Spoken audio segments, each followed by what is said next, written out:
మహానుభావుడైనటువంటి స్వామి హనుమ గొప్పతనం ఎక్కడుంది అంటే ఆయన మనసు ఎప్పుడూ కూడా పట్టుదలతోటి ధృతితోటి కార్యసాధన యందు మొక్కవోని విశ్వాసంతో ఉత్సాహంతో ఉంటుంది. ఇది అత్యంత ప్రధానము. ఎందుచేత అంటే మనకి శరీరము మనసు రెండుంటాయి. శరీరం ఎంత ఆరోగ్యంగా ఉండనివ్వండి, ఎంత బలంగా ఉండనివ్వండి, కొంతమంది మానసికంగా చాలా బలహీనంగా ఉంటారు. ఈ కార్యక్రమం చేస్తామేమిటో అంటే ముందు వాళ్ళకి ఏం జ్ఞాపకం వస్తుందంటే ఆ కార్యక్రమం చేస్తే అందులో ఉండేటటువంటి లోపాలు, అందులో ఉండేటటువంటి సమస్యలు, దాని వలన తను పడవలసినటువంటి పరివేదన, తాను పొందేటటువంటి కష్టం, తను పొందేటటువంటి రాపిడి, ఇవన్నీ జ్ఞాపకం తెచ్చుకుని ఎందుకండి మనకి ఇప్పుడు దాని జోలికి వెళ్ళకపోతే వచ్చిన నష్టం ఏమిటి, హాయిగా ప్రశాంతంగా ఉన్నాం కదా అంటారు. అలా ప్రతివాడు వడ్డించిన విస్తరిలా జీవితం గడిపేద్దామని ప్రయత్నం చేశాడనుకోండి, అసలు మనసుతో ఏది మంచి సంకల్పం చేసి ఒక మంచి కార్యక్రమం పట్ల అనురక్తి కలిగి ఉండలేకపోయాడనుకోండి, అసలు ప్రపంచంలో మంచి విషయాల్ని సాధించగలిగిన వాడు ఎక్కడుంటాడు? అందుకే శరీరము కన్నా గొప్పది ఇది అంటే మనస్సు. శరీరము ఎంత బలంగా ఉన్నా, ఎంత ఆరోగ్యంగా ఉన్నా, మానసికంగా తగినటువంటి స్థైర్యం లేనివాడు, మానసికంగా ఉత్సాహాన్ని పుంజుకోలేనివాడు జీవితంలో ఏ కార్యక్రమాన్ని సంకల్పం చెయ్యలేడు, ఏ కార్యక్రమాన్ని సాధించలేడు.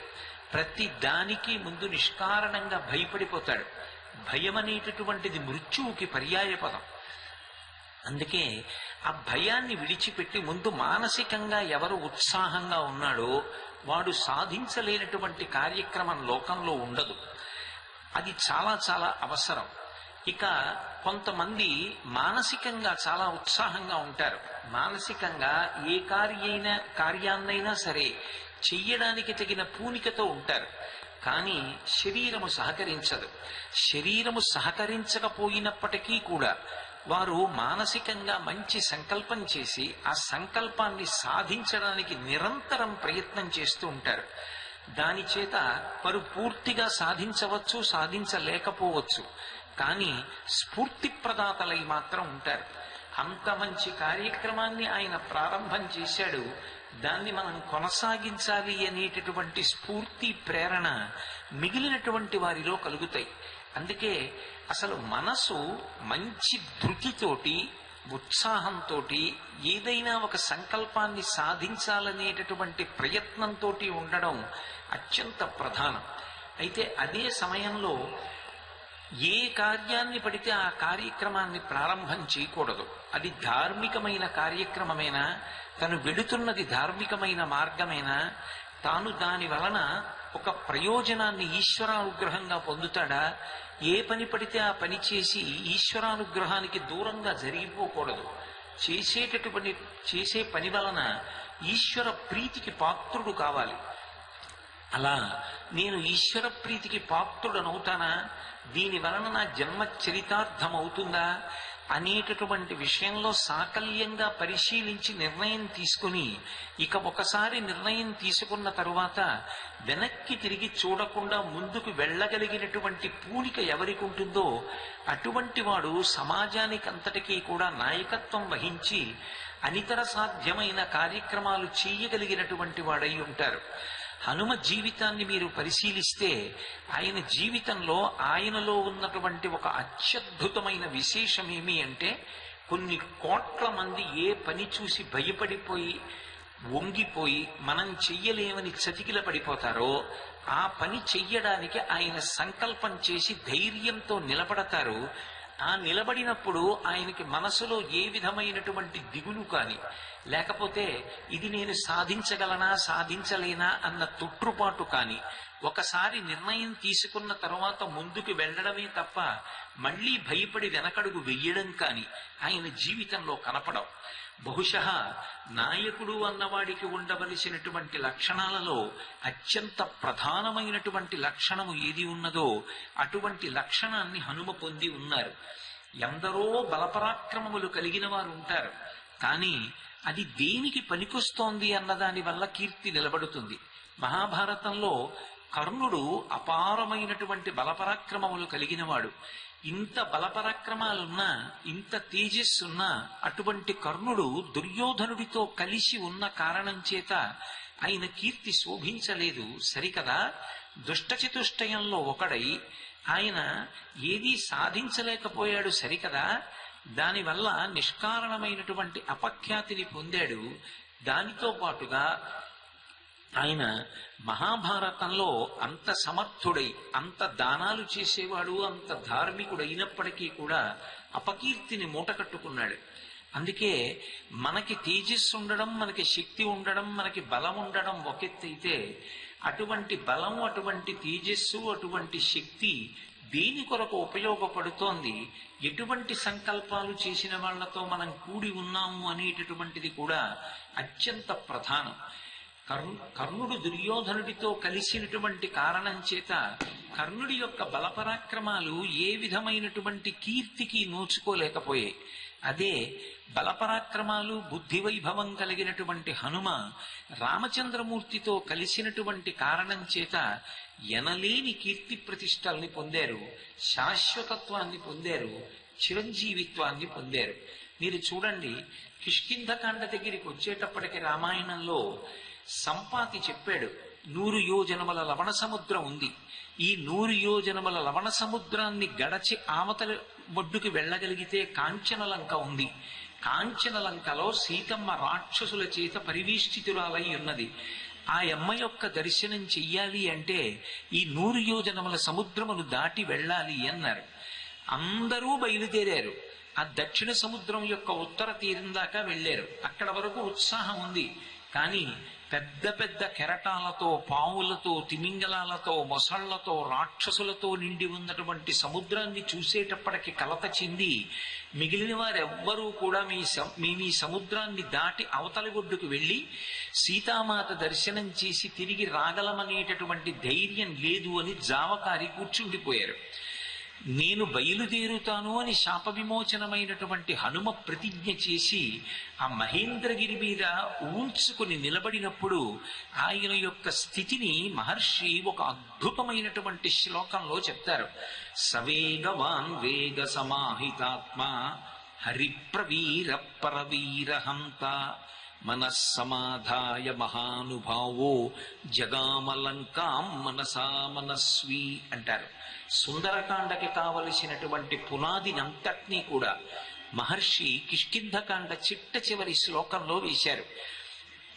మిగిలిన వాళ్ళు ఈ సముద్రాన్ని దాటి కాంచనలంకకి వెళ్ళడమా, అన్ని కోట్ల మంది రాక్షసుల చేత పరివేష్టితుడై రక్షింపబడుతున్నటువంటి దుర్నిరీక్షుడైన రావణాసురుణ్ణి చూడ్డమా, ఆయనని కాదని ఇన్ని రక్షణలు దాటి సీతమ్మని దర్శనం చేయడమా, ఆవిడ క్షేమవార్త కనిపెట్టి వెనక్కి రావడమా, ఇది మన వల్ల అవుతుందా అని అందరూ భయపడిపోయిన పరమధైర్యంతో సవేగవాన్ వేగ సమాహితాత్మ, ఆయన అపారమైనటువంటి వేగము కలిగిన వారు. ఆయనకి 100 యోజనముల సముద్రాన్ని దాటడం పెద్ద విశేషం కాదు. కానీ వేగం ఉండడం ఒకెత్తు, వేగమునందు అవధానము కలిగి ఉండడం ఒకెత్తు. ఏదో వెళ్ళానంటే వెళ్ళడం కాదు, అలా మహోత్సాహం కీర్తిమతో అంటారు. రామాయణం బాలకాండలో సగరులు 60,000 మంది కూడా ఇలాగే మహోత్సాహంతో బయలుదేరి భూమిని తవ్వుకుంటూ వెళ్ళిపోయారు. భూమిని పాడు చేశారు కనుక వీరేమవుతారు అని అడిగారు దేవతలు బ్రహ్మగారిని. నిష్కారణంగా భూమిని తవ్వి మహోత్సాహంతో ప్రవర్తించారు కనుక కాపిలం రూపమాస్తాయాధారయత్యనితం అనిశం ధరాం తస్య కోపాగ్నినా దగ్ధా భవిష్యంతి నృపాత్మజాః అన్నారు బ్రహ్మగారు. సర్వకాలముల యందు ఈ భూమి విష్ణువుకి చెంది ఉంటుంది. అటువంటి విష్ణువు ఇప్పుడు కపిల మహర్షిగా ఉన్నాడు. ఆ కపిల మహర్షి దగ్గరికి వెళ్ళి కూడా ఈ 60,000 మంది సగరులు ఇటువంటి ఉద్ధతిని ప్రదర్శించిన కారణం చేత ఆయన యొక్క కోపాగ్ని యందు దగ్ధమై భస్మరాసులై పడిపోతారు అన్నారు. ఉత్సాహం ఉండడం ఒకెత్తు, అది అర్థం లేని ఉత్సాహం కాకూడదు. అది ఒక ప్రణాళికాబద్ధమైనటువంటి ఉత్సాహం అవ్వాలి. ఒక కార్యాన్ని సాధించాలి అంటే దానికి ఒక నిర్దిష్టమైనటువంటి ప్రణాళిక ఉండాలి. నేను ఏం చెయ్యాలి, ఏం మాట్లాడాలి, ఏం చదవాలి, ఏం చెప్పాలి, ఏ కార్యం చేస్తుండండి ఆ కార్యం మీద ఒక ప్రణాళిక ఉండాలి. ఆ ప్రణాళికలో రెండు ఎప్పుడూ ఉండాలి. విహిత కర్మని ఆచరించాలి, చెయ్యవలసిన దానిని చెయ్యాలి, నిషిద్ధ కర్మని ధైర్యంగా భంజించాలి. ఏది చెయ్యకూడదని నీకు అనిపించిందో అది చెయ్యకుండా ఉండగలగాలి తప్ప వాళ్ళు అన్నారని చేసేసానండి, వీళ్ళు అన్నారని చేసేసానండి, మొహమాటానికి చేసేసానండి, అది చేస్తూ ఉండిపోవడంలో సమయం అయిపోయిందండి అంటే విహిత కర్మ నువ్వు చెయ్యవలసింది చెయ్యలేకపోతే నలుగురిలో నవ్వుల పాలైపోతావు. ఇవాళ సమాజంలో ఉన్నటువంటి చాలా అస్తవ్యస్తమైనటువంటి స్థితి ఏది అంటే ఒక పనికని బయలుదేరుతాడు, ఏ పనికి బయలుదేరాడో ఆ పని మీద దృష్టి ఉండదు. మధ్యలో దృష్టిని ఆకర్షించేవి అనేకం కనపడతాయి. ఏవి దృష్టిని ఆకర్షిస్తున్నాయో దాని వైపుకు వెళ్ళిపోతాడు. అలా వెళ్ళిపోయినటువంటి కారణం చేత తాను ఏ కార్యక్రమం మీద బయలుదేరాడో ఆ కార్యక్రమంలో శోభించాడు. అలా ఉండకూడదు. దేనికని బయలుదేరాడో దాని మీద దృష్టి పెట్టి చెయ్యవలసింది చెయ్యాలి. తన దృష్టిని మనసుని ఆకర్షించినా తాను చెయ్యకూడనిది అన్నప్పుడు దాన్ని చెయ్యకుండా వదిలిపెట్టడంలో మనసులో స్థైర్యం ఉండాలి. అది వేగాన్ని నియంత్రించుకుని అధ్యవసాయంతో ఉండడం, అవధానంతో ఉండడం. నేను ఒక కారు ఎక్కి ఇక్కడికి వచ్చాను అనుకోండి, ఆ కారు 180 కిలోమీటర్ల వేగంతో కూడా వెళ్ళిపోతుందండి. మీరు ఇక్కడి నుంచి ఏదో 200 కిలోమీటర్ల దూరంలో ఉన్నటువంటి ఇంకొక ఊరు చేరడానికి ఆ కారు కేవలం 1 గంట 20 నిమిషాల లోపల వెళ్ళిపోతుంది. ఎందుకంటే 180 కిలోమీటర్ల వేగంతో వెళుతుంది. అంటే నేను ఆ కారు ఎక్కి కూర్చున్న తర్వాత వేగంతో వెళ్ళిపోతున్నటువంటి కారుకి అడ్డంగా ఎవరో ఒక వృద్ధురాలు అడ్డొచ్చిందనుకోండి, ఆ కారు వెంటనే బ్రేక్ వేస్తే ఆగాలి. అంతేకాని ఈ కారు వెళ్ళడానికి పనికొస్తుంది కానీ ఆగడానికి పనికిరాదండి. ఇది మధ్యలో ఇంకా ఏదో ఒక పరికరాన్ని నొక్కి ఆపడానికి అవకాశం లేదు అన్నారనుకోండి, అప్పుడు మీరెక్కిన వాహనం ప్రమాదానికి కారణమవుతుంది. వాహనము అంటే లక్ష్యమును చేరడానికి ఎంత వేగంతో వెళ్లాలో అవసరమైనప్పుడు ఆ వేగమును నియంత్రించుకోవడానికి కావలసినటువంటి శక్తి కూడా ఉండాలి. ఇది బాహ్యమునందు ఆంతరమునందు కూడా అనుసంధానమవుతూ ఉండాలి. నిరంతరము తాను ఏ కార్యం మీద బయలుదేరాడో ఆ కార్యాన్ని మనసులో జ్ఞాపకానికి తెచ్చుకుంటూ ఆ కార్యమునందు మాత్రమే బుద్ధి పెట్టి దానికి అనుగుణమైనటువంటి కర్మలు చేస్తూ దానికి విరుద్ధమైనటువంటి కర్మలను విడిచిపెట్టగలగాలి. చూడండి, ఒక విద్యార్థి ఉంటాడు, పాపం చదువుకోవాలనే అనుకుంటాడు, అతని తప్పు లేదు. కానీ చదువుకుందాం అనుకునే వేళటికి అతనికి ఏదో మనసుని ఆకర్షించినటువంటి విశేషం కనపడుతుంది ఎదురుగుండా. ఆ బుల్లితెర మీద దాన్ని చూస్తూ గంటలు గంటలు గడిపేస్తాడు. ఇంకొక 5 నిమిషాలు, ఇంకొక 10 నిమిషాలు అనుకుంటూ గడుపుతాడు. చిట్ట చివరికి ఓడారో గెలిచారో అక్కడ ఒక ఆట జరుగుతోంది, ఆట పూర్తయిపోయింది. కానీ ఇతను వెనక్కి తిరిగి చూసుకునేటప్పటికీ అతను చదవవలసినటువంటి కాలం 4 గంటలు గడిచిపోయింది. 4 గంటల కాలం ఇక వెనక్కి రమ్మంటే రాదు. తనకి లక్ష్యశుద్ధి ఉన్న వేగమునందు ఊంచుకుని నిషిద్ధ కర్మని భంజించి విహిత కర్మయందు నిలబడలేకపోతే అటువంటి వ్యక్తి జీవితంలో ఏదీ సాధించలేడు. హనుమకున్నటువంటి చాలా గొప్ప విశేషం ఏమిటంటే ఆయన ఏ పని మీద బయలుదేరు అన్నదాన్ని నిరంతరము మనసులో నిలబెట్టుకొని దానికి ప్రతిబంధకమైనది ఎంత ఆకర్షణీయమైనది కానివ్వండి ఆయన దానికి లొంగకుండా నిలబడతారు. అలా నిలబడగలగడం ఆయన మనసుకున్నటువంటి ప్రజ్ఞ. శరీరమునకు బలం ఉంటే సరిపోదు, మనసుకి అటువంటి మంచి శిక్షణ ఉండాలి. అటువంటి మనసు ఎవరికి ఉన్నదో వాడు మాత్రమే జీవితంలో ఉన్నతమైనటువంటి శిఖరాల్ని అందుకోగలుగుతాడు. ఎంత బలమున్న మనసుకి అటువంటి శిక్షణ లేనివాడు జీవితంలో వృద్ధిలోకి రాలేడు. ఒక సభకి ఒక సమయానికి వస్తానని సమయానికి సభకే రాలేనివాడు, ఇక ఏ విషయంలోనూ చేస్తానన్న పనిని చేయలేనివాడు, తనకి చెయ్యవలసిన కార్యం మీద ఒక ప్రణాళిక లేనివాడు అసలు జీవితంలో ఏ కార్యాన్ని సాధిస్తాడో అతన్ని ఎవరు విశ్వసిస్తారు? అందుకే సవేగవాన్ వేగ సమాహితాత్మ హరిప్రవీర పరవీరహంత.